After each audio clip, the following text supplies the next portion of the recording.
নমস্কার। চলছে শ্রাবণ মাস। এই শ্রাবণ মাস আমাদের শিব ভক্তদের কাছে একটি বরদানের মতো।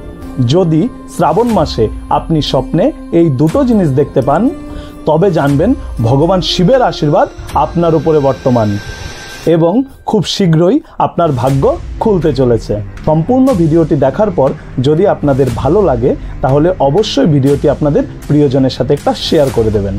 যদি স্বপ্নে আপনি সাপ দেখতে পান, এর মানে হলো আপনার জীবনে থাকা আর্থিক সমস্যা খুব দ্রুতই মুছে যেতে চলেছে এবং আপনি অতি দ্রুতই কোনো একটা জায়গায় পৌঁছতে চলেছেন। এবং স্বপ্নে এই সর্পদর্শন বংশবৃদ্ধিরও ইঙ্গিত দেয়।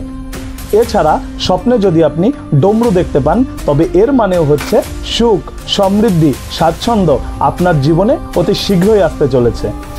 এই দুটো জিনিস স্বপ্নে দেখিয়ে মহাদেব আমাদের এই ইঙ্গিত দেয় যে আমাদের জীবনে থাকা সমস্ত সমস্যা দেবাদিদেব মহাদেব হরণ করে নেবেন।